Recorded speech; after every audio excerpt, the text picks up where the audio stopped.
Buenos días, buenas tardes, buenas noches, buenas madrugadas. Independientemente de la hora en que estés viendo esto, bienvenido y comenta desde qué ciudad estás siguiendo esta historia. Y mira, si esta historia apareció para ti, es porque merece ser escuchada, así que suscríbete al canal para no perderte ninguna como esta.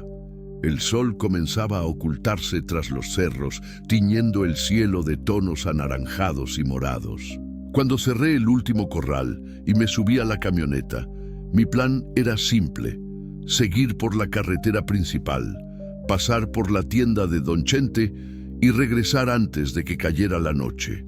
Pero por alguna razón que no sé explicar, me detuve en la bifurcación a la izquierda, el camino de siempre, ancho, seguro, transitado. A la derecha, un camino angosto tomado por la maleza alta, casi tragado por el monte. No pasaba por allí desde hacía años. Era el tipo de lugar donde nadie iba sin necesidad. Y aquel día no había ninguna necesidad, o mejor dicho, yo creía que no la había. Sentí algo extraño, como un empujón silencioso que me decía que fuera por allí. Suspiré y giré el volante hacia el camino olvidado. La maleza rozaba la carrocería de la camioneta. El olor a tierra seca mezclado con el perfume intenso de los cempasúchiles silvestres. El viento apenas pasaba por allí. El aire era caliente y pesado, como si el lugar se hubiera detenido en el tiempo. Cada crujido de rama en el suelo resonaba demasiado alto, poniéndome alerta. Al frente, nubes cargadas se formaban. El olor a lluvia en el horizonte avisaba que no tardaría. Fue en una curva cerrada, justo después de un puente seco, que mi corazón se detuvo. En medio del camino había una piedra grande, irregular, marcada por el tiempo. Recargada en ella, una joven estaba caída de lado, los brazos y tobillos sujetos por cadenas gruesas, el hierro oxidado, clavado en la piel, dejando marcas moradas y rojas. El rostro estaba pálido, los cabellos pegados de sudor y polvo y los labios agrietados hasta sangrar. Los ojos entrecerrados delataban que apenas tenía fuerzas para mantenerse consciente. Detuve la camioneta bruscamente y me bajé. Ella percibió mi aproximación e intentó alejarse, pero el ruido metálico de la cadena limitó su movimiento. El sonido resonó por el camino silencioso y me erizó la piel. Levanté las manos despacio, como quien intenta calmar a un animal herido. «Calma, no te voy a lastimar».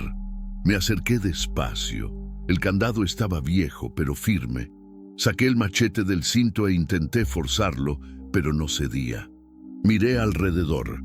Encontré una piedra grande y comencé a golpear el hierro, sintiendo el impacto subir por el brazo. A cada golpe, el metal chirriaba y el sonido se mezclaba a mi respiración pesada. Por fin, el candado cedió y cayó al suelo. La cadena se deslizó por la piedra con un sonido seco. Ella encogió los brazos contra el cuerpo, como quien no sabe qué hacer con su propia libertad. Fue entonces que, con la voz casi apagada, murmuró: «Agua». Corrí hasta la camioneta y regresé con mi cantimplora.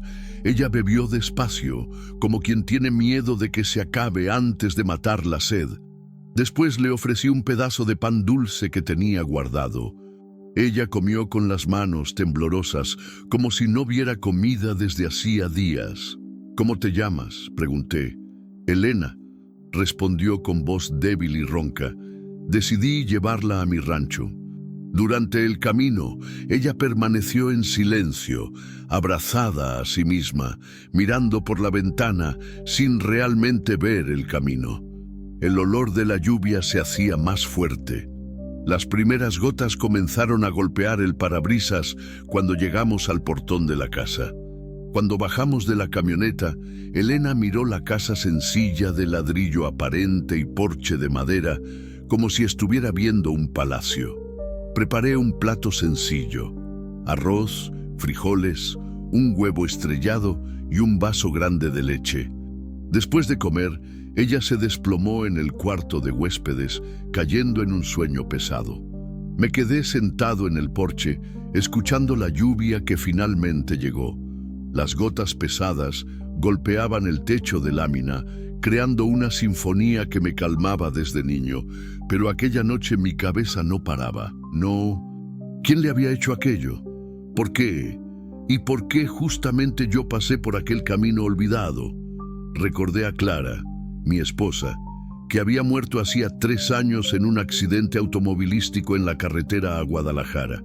Ella siempre decía que las cosas suceden por un motivo, incluso cuando uno no entiende cuál es.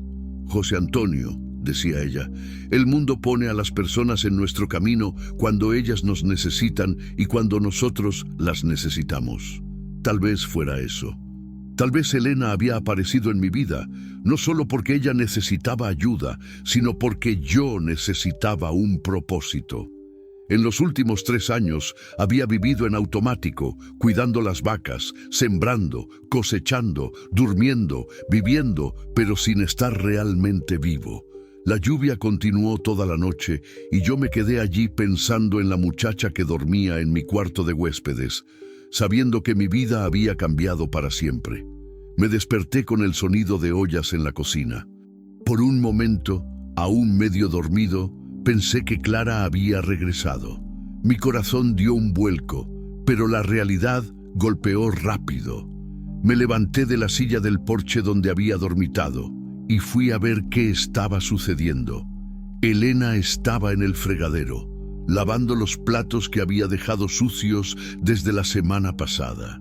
Vestía una de las camisas de Clara que le había dado la noche anterior, una blusa floreada, demasiado grande para su cuerpo frágil. Los cabellos estaban sujetos en una coleta sencilla y ella parecía más joven aún de lo que había imaginado. No debía tener más de 20 años. «Buenos días», dijo ella sin voltearse. «Buenos días. No necesitabas hacer esto». «Sí necesito. Usted me salvó la vida. Es lo mínimo que puedo hacer». Su voz estaba más firme que la noche anterior, pero aún cargaba un cansancio profundo.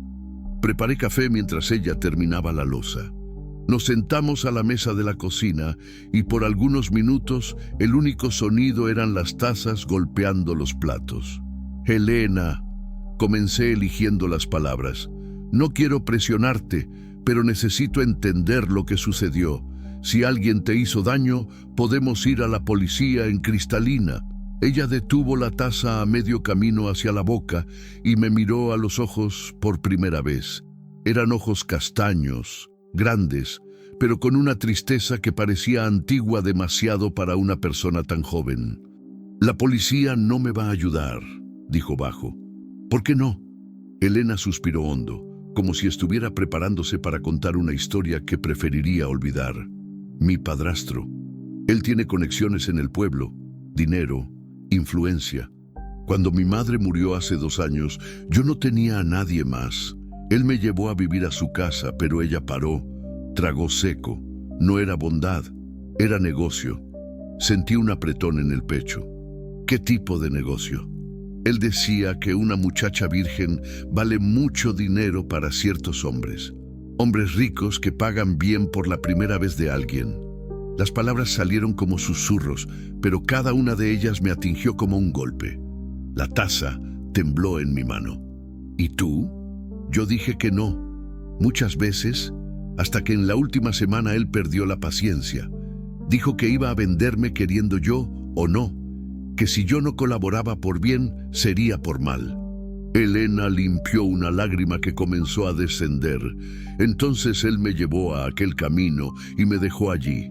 Dijo que cuando yo quedara con bastante hambre y sed, iba a repensar mi terquedad.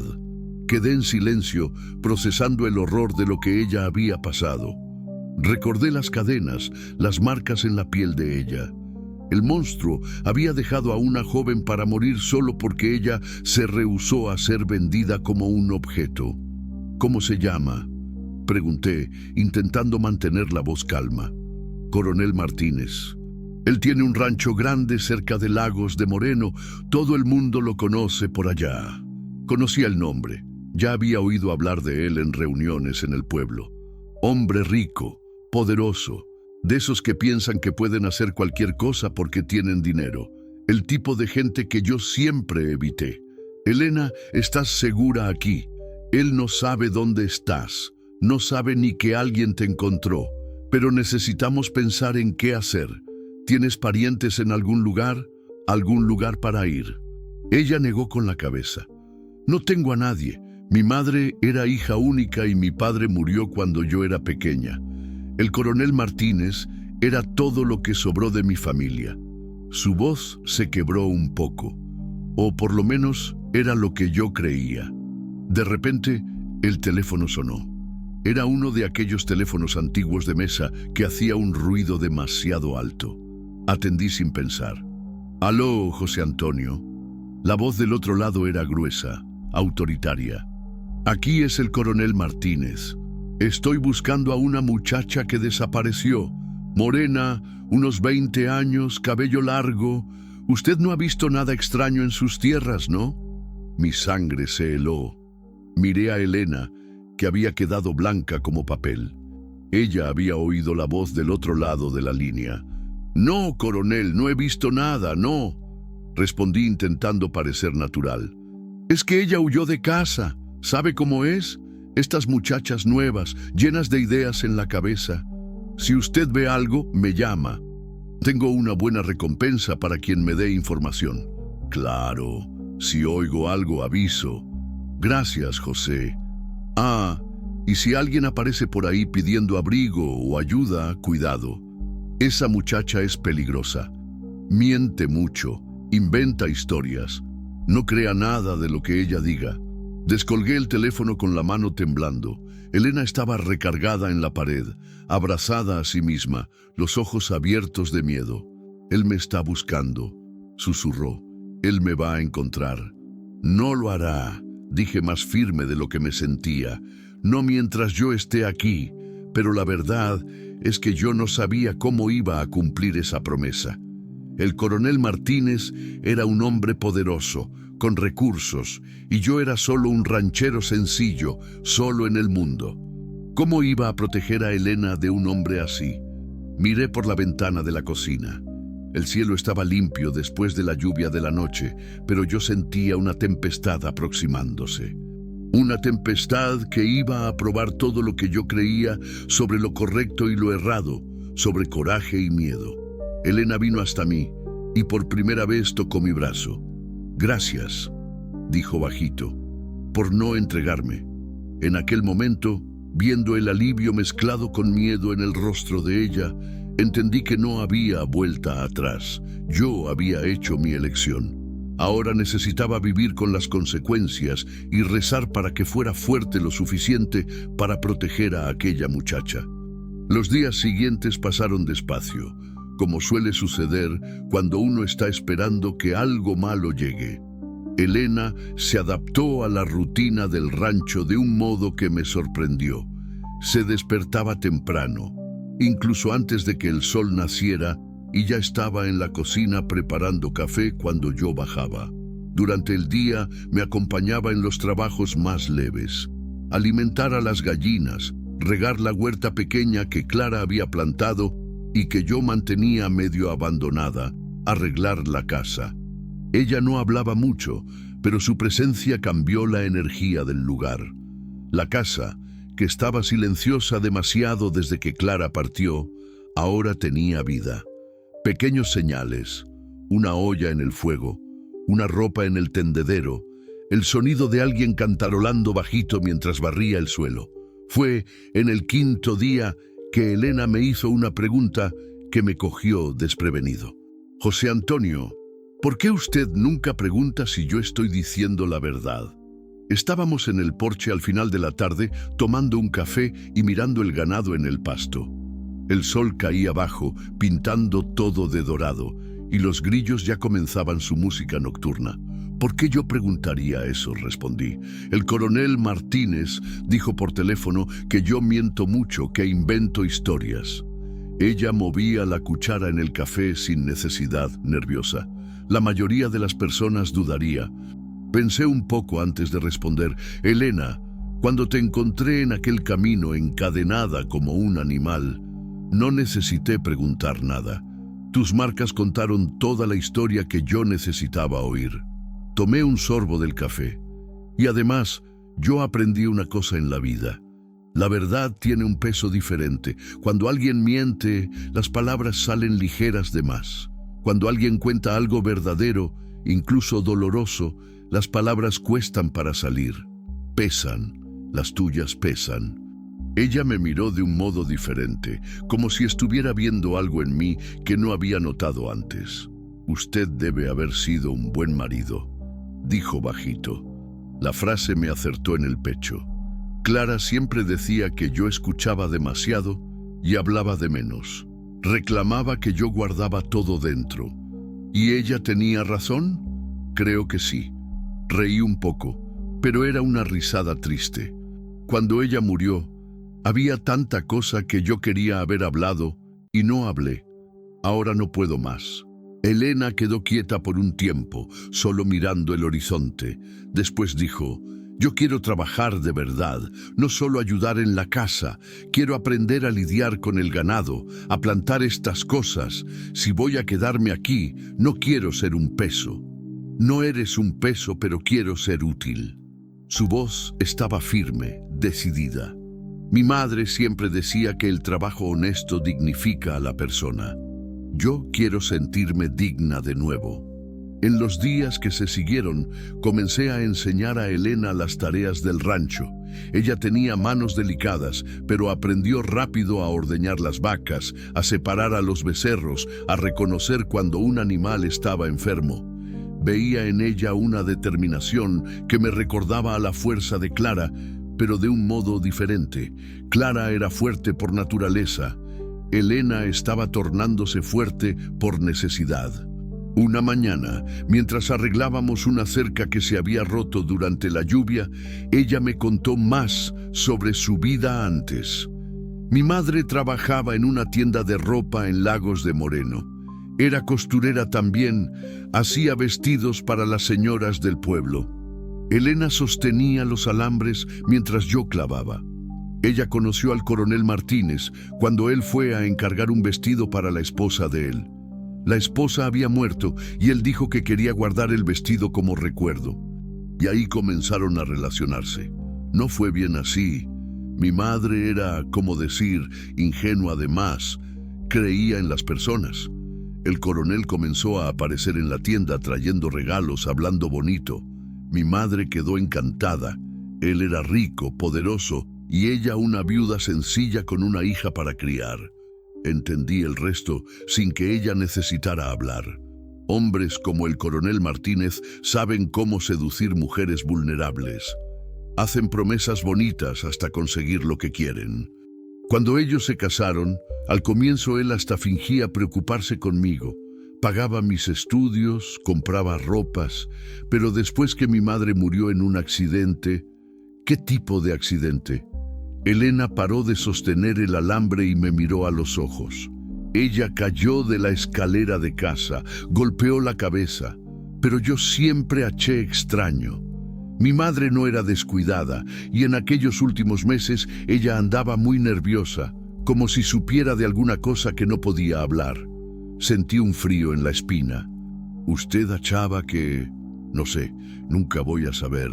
Pero después que ella murió, el coronel Martínez cambió completamente conmigo. Fue cuando comenzó a hablar sobre prepararme para el futuro, como él decía, sobre cómo una muchacha bonita podía ayudar a un hombre en los negocios de él. Terminamos la cerca en silencio, pero mientras trabajaba, mi cabeza no paraba. Si el coronel Martínez era capaz de matar a la propia esposa, ¿qué haría con Elena cuando la encontrase? ¿Y qué haría conmigo por estar escondiéndola? Aquella noche, después de la cena, Elena insistió en lavar la loza sola. Fui para el porche a fumar un cigarrillo y pensar. El cielo estaba despejado, lleno de estrellas, y el aire tenía ese olor rico a tierra mojada que siempre me calmaba. Pero aquella noche no lograba tranquilizarme. Fue entonces cuando vi las luces en el camino. 2 carros venían despacio, con los faros bajos, como quien no quiere llamar la atención. Mi corazón se aceleró. Apagué el cigarro rápidamente y entré en la casa. «Helena», llamé bajo, «ven acá». Ella salió de la cocina secándose las manos en el trapo de cocina. «¿Qué pasa? Viene gente, 2 carros». Apagué las luces de la sala. Puede ser solo alguien que se perdió, pero ella se puso pálida al instante. «Es él. Sé que es él. Vete al cuarto de atrás, escóndete en el ropero y no salgas de allí, pase lo que pase». Tomé la escopeta que estaba en el rincón de la sala.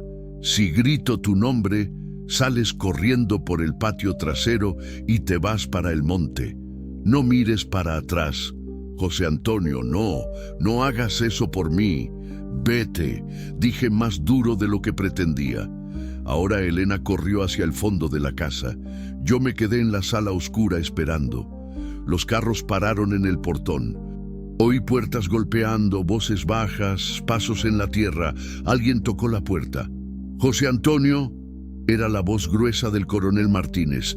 «Abre ahí, necesitamos hablar». Respiré hondo, quité el seguro de la escopeta y fui a abrir la puerta. Del otro lado, el coronel Martínez y 3 hombres que yo no conocía, todos armados. «Buenas noches, José Antonio. ¿Puedo pasar?». No era precisamente una pregunta. Abrí la puerta despacio, manteniendo la escopeta baja, pero lista. El coronel Martínez era un hombre grande, de unos 60 años, con canas peinadas para atrás y una barriga que delataba buena vida. Usaba camisa de vestir blanca y pantalones vaqueros nuevos, de esos que cuestan más que mi salario de un mes. Los 3 hombres detrás de él eran más jóvenes, con cara de quienes ya habían hecho cosas que no se cuentan a la policía. «Coronel», saludé intentando mantener la voz firme. «¿Qué lo trae por aquí a estas horas?». Él sonrió, pero era una sonrisa fría de quien está acostumbrado a conseguir todo lo que quiere. «¿Puedo pasar? Hay un sereno tremendo allá afuera». Claro, ellos entraron como si fueran dueños de la casa. El coronel se sentó en el sillón de Clara sin pedir permiso y los otros se quedaron de pie, mirando todo. Uno de ellos, moreno y delgado, no quitaba la mano de la cintura, donde debía tener un arma. «José Antonio, voy directo al grano». El coronel cruzó las piernas relajado. Mi entenada desapareció hace una semana. Helena, muchacha bonita, cabello castaño, unos 20 años. Usted me dijo por teléfono que no vio nada, pero resolví dar una vuelta por aquí personalmente. Ya le dije que no vi nada, coronel. Lo sé. Él movió la mano como si estuviera espantando una mosca. Pero es que la gente a veces ve cosas y no les da importancia, ¿sabe? Una muchacha caminando en el camino, pidiendo aventón, esas cosas. Me quedé callado, esperando que él continuara. En la cocina, una olla hizo un ruido pequeño, tal vez el viento, o tal vez Helena intentando moverse. El hombre delgado miró en esa dirección. «Otra cosa, José Antonio». El coronel se inclinó hacia adelante. «Esa muchacha es, como decir, problemática. Tiene unos problemas en la cabeza, inventa historias, hace escándalo. Si ella aparece por aquí, no crea nada de lo que ella diga. Ella puede incluso inventar que alguien le hizo daño». «Entiendo». «Bueno saber que usted entiende, porque hay gente que escucha esas historias y sale haciendo tonterías, intentando hacerse el héroe, ¿sabe?». Su tono cambió un poco, se puso más duro. «Y ahí complica la vida de todo el mundo». El hombre delgado se acercó a la cocina. «Coronel, ¿puedo echar un vistazo?». Mi corazón se aceleró. ¿Un vistazo a qué? Solo curiosidad, bonita casa. El coronel sonrió de nuevo. «Puede irse, Carlos». Carlos fue hasta la cocina. Oí sus botas en el suelo de cemento, el ruido de él abriendo los armarios. Cada segundo parecía una hora. Recé para que Helena estuviera bien escondida en el cuarto de atrás.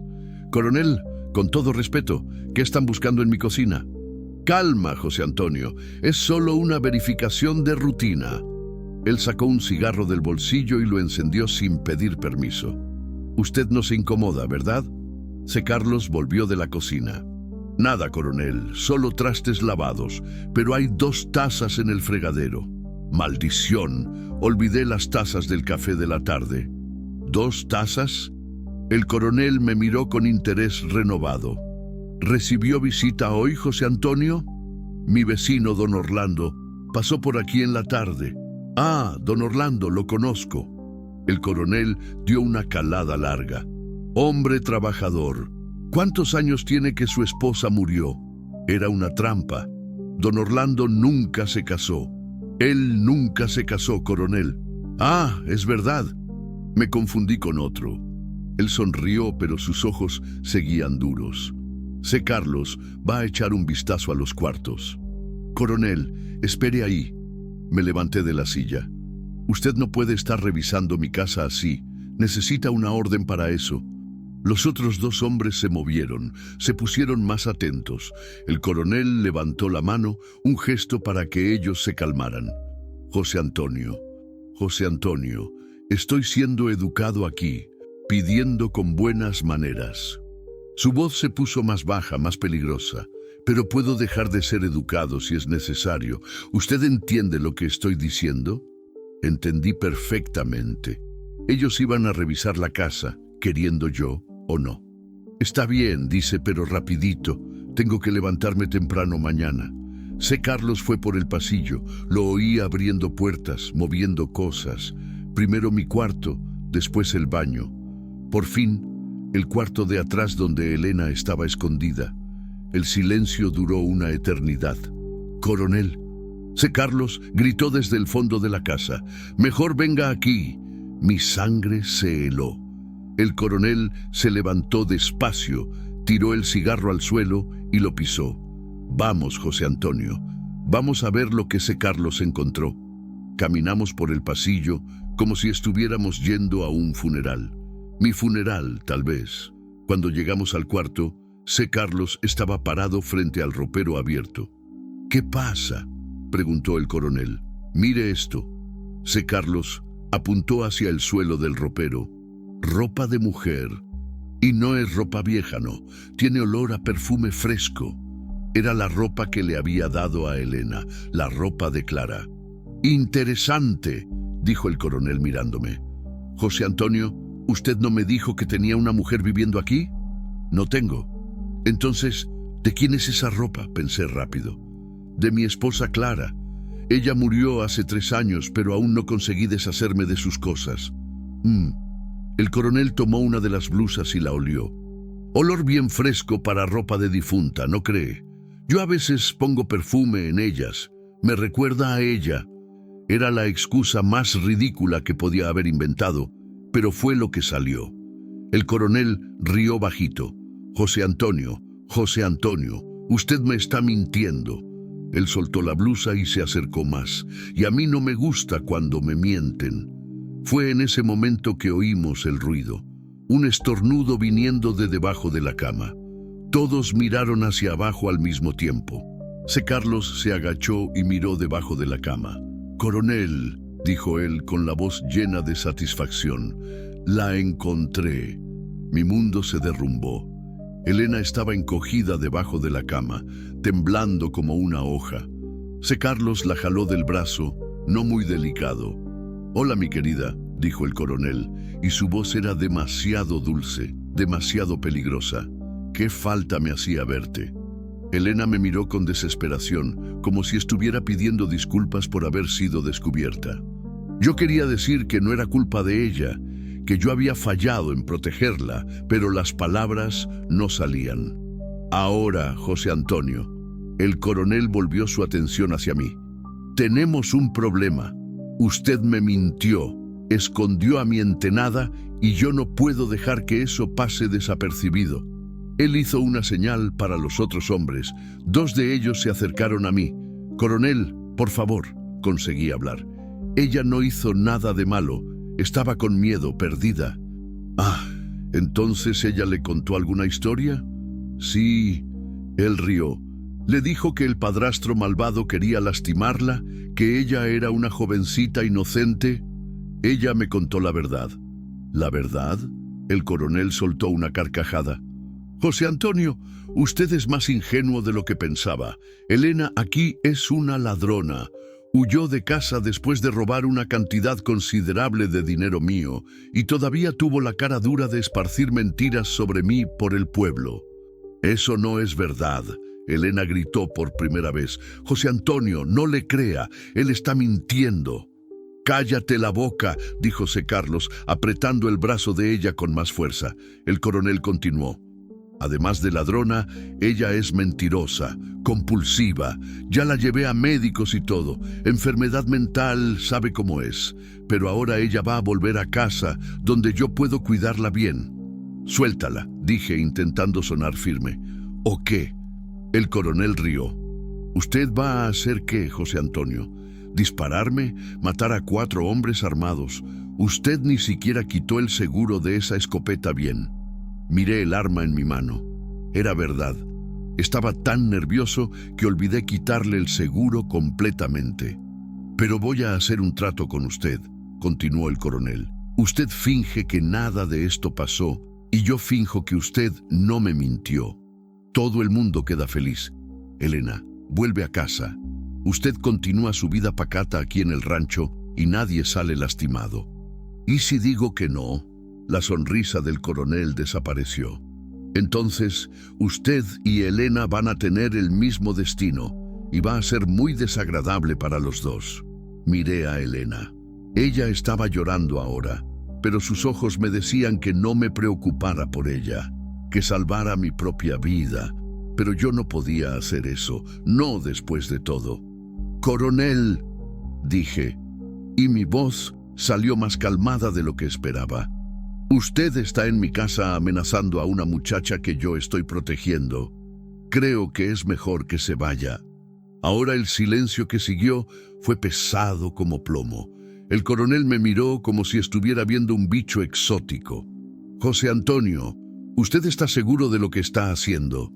«Sí». Él suspiró como si estuviera chateado de tener que hacer algo desagradable. «Lástima, yo gustaba de usted». Hizo otra señal para los hombres y fue cuando todo se volvió caos. El primer hombre vino en mi dirección, pero yo estaba esperando. Giré la escopeta y lo golpeé con la culata en la sien. Él cayó pesado, golpeando el suelo de madera con un estruendo. El segundo ya estaba sacando el arma cuando disparé la escopeta hacia el alto. El ruido fue ensordecedor en el cuarto pequeño. Todo el mundo se agachó instintivamente y yo aproveché para gritar: «¡Elena, corre!». Ella se soltó de C. Carlos, que estaba aturdido por el ruido, y salió corriendo por el pasillo. Oí sus pies descalzos golpeando el suelo, después la puerta de atrás abriéndose con fuerza. «¡Agárrenla!», gritó el coronel. «No la dejen escapar». C. Carlos y el tercer hombre salieron corriendo tras ella. Quedé solo con el coronel y el hombre que yo había tirado, que estaba gimiendo en el suelo, sujetando la cabeza. «Usted hizo una tontería muy grande, José Antonio», dijo el coronel, y ahora su voz estaba diferente, fría como hielo, una tontería que va a costar caro. Él sacó una pistola de la cintura, una cosa plateada y reluciente que parecía cara. La apuntó hacia mí con la mano firme de quien ya había hecho aquello muchas veces. «¿Dónde aprendió a pelear así?», preguntó casi curioso. «Ejército, hace mucho tiempo». Mantuve la escopeta apuntada hacia él, pero ya había usado el único tiro. «Coronel, aún da tiempo de parar con esto. Deje a la muchacha irse y todo el mundo olvida lo que pasó aquí». Él rió, pero era una risa sin alegría. «José Antonio, usted no entiende. Elena vale mucho dinero, mucho mismo.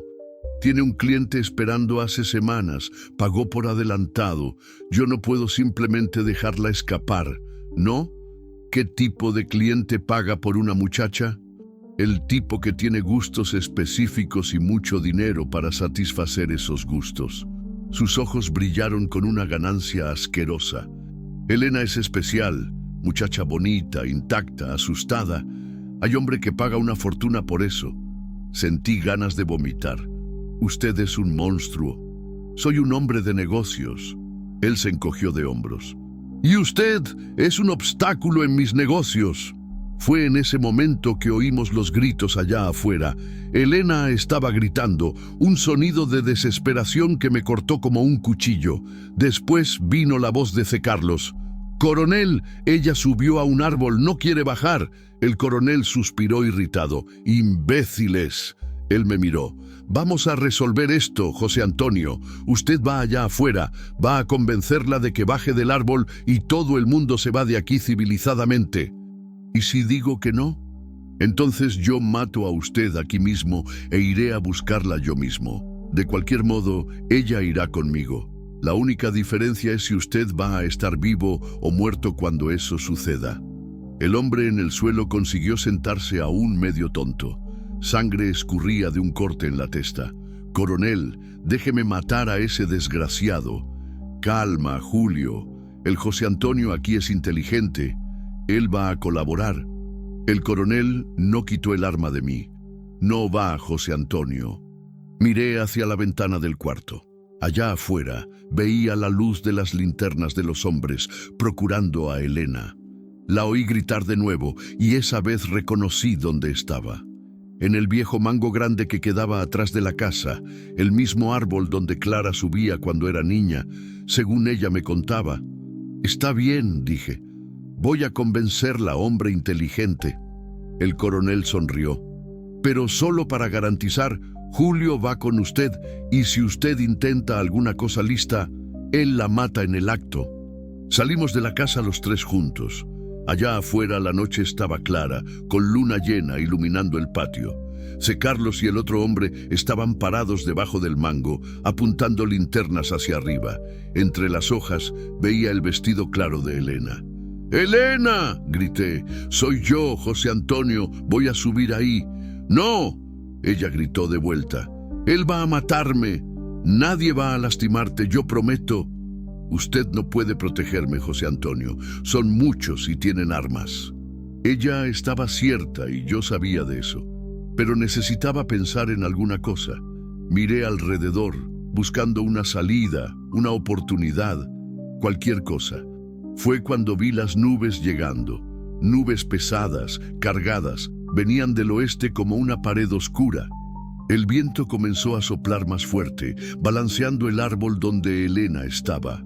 Olor a lluvia en el aire, pero no una lluvia cualquiera, una tempestad brava de esas que transforman la noche en día con los rayos. «Coronel», dijo C. Carlos, mirando hacia el cielo, «va a llover y fuerte». Mejor aún, el coronel no parecía preocupado. La lluvia va a hacerla bajar del árbol rapidito. Pero él no conocía las tempestades de aquí como yo conocía. Cuando viene lluvia del oeste en esa época del año, viene con todo. Vientos de derribar árbol, rayos que cortan el cielo como cuchillo, lluvia que inunda todo en minutos. «¡Elena!», grité de nuevo. «¿Viene tempestad? Necesitas salir del árbol». «No voy a bajar mientras ellos estén ahí». El primer rayo cortó el cielo, iluminando todo como día. El trueno vino unos segundos después, un ruido que hizo la tierra temblar. Los hombres del coronel se movieron incómodos. «Coronel, creo que es mejor que nos vayamos», dijo el tercer hombre, que hasta ahora no había hablado. «Esa tempestad va a ser fea». «Nadie va a lugar ninguno sin la muchacha», respondió el coronel. Pero por primera vez su voz mostró incertidumbre. El viento estaba quedando más fuerte.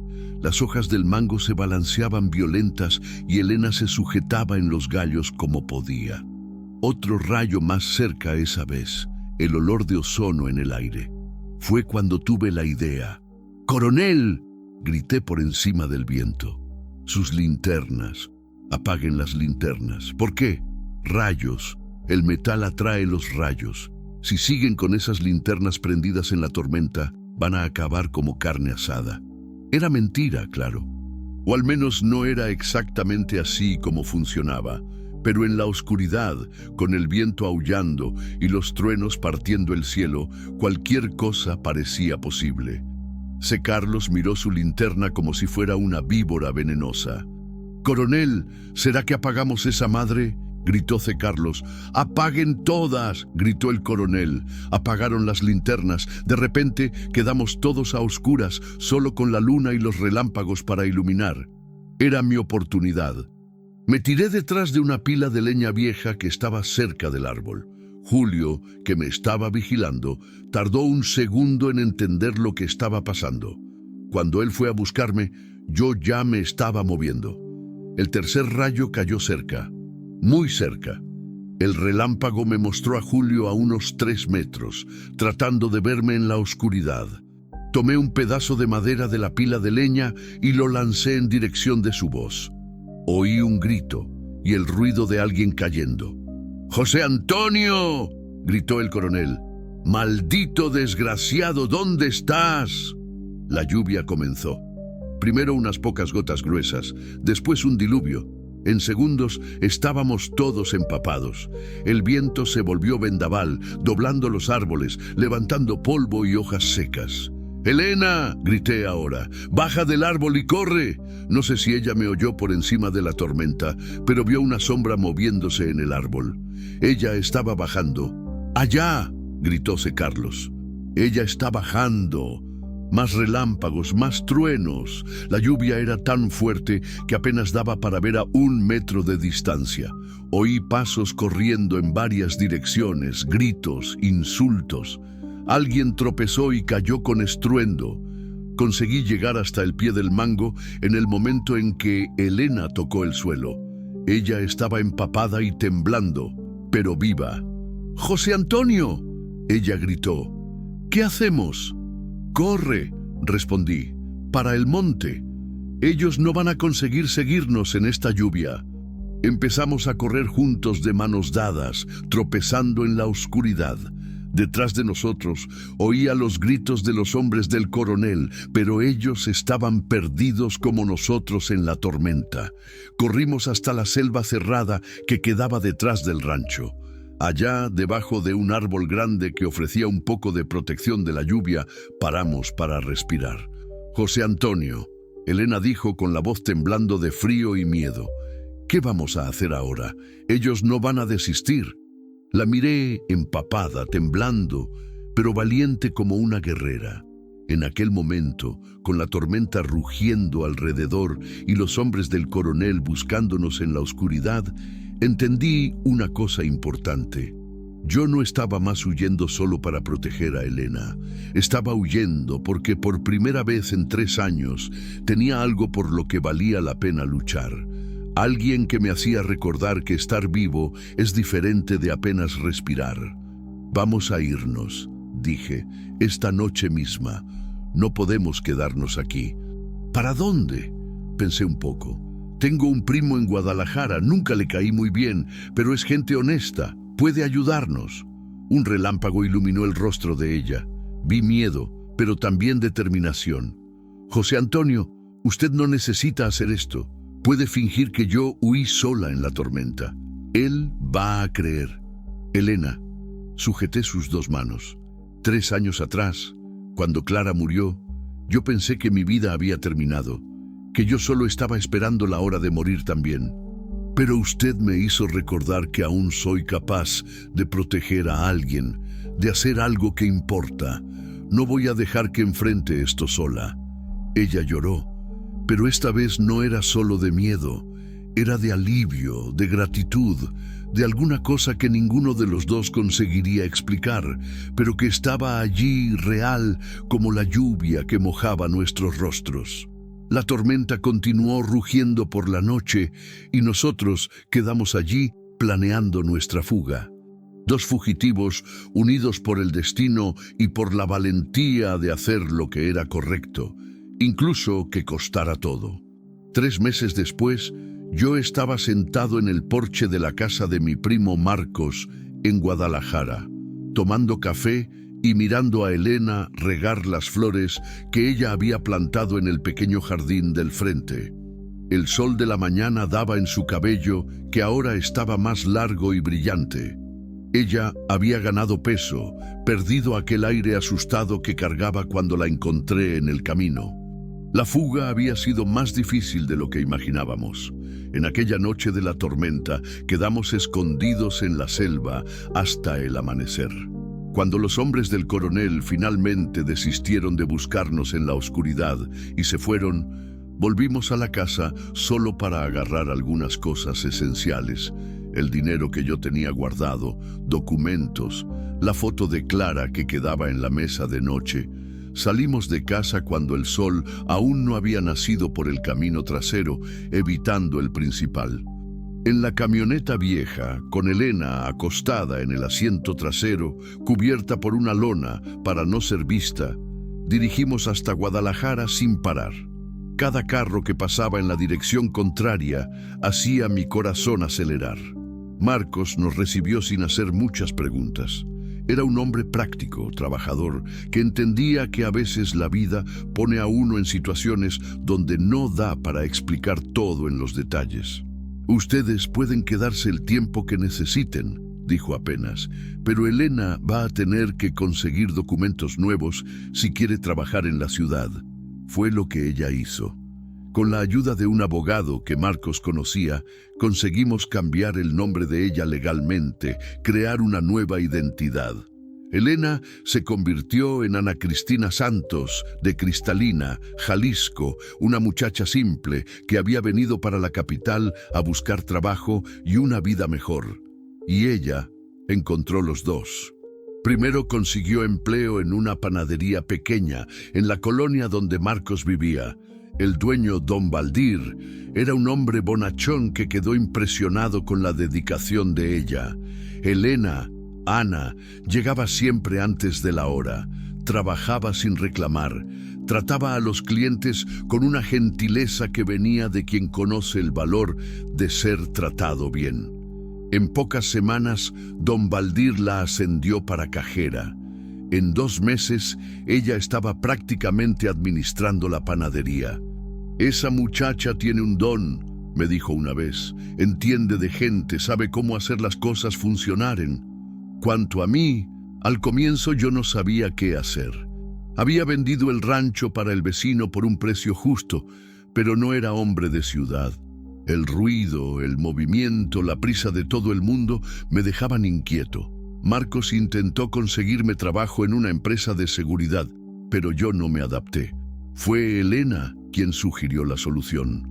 «José Antonio», dijo ella una noche, mientras cenábamos en la cocina pequeña de Marcos, «¿usted ya pensó en dar clases de manejo para personas que tienen miedo de manejar?»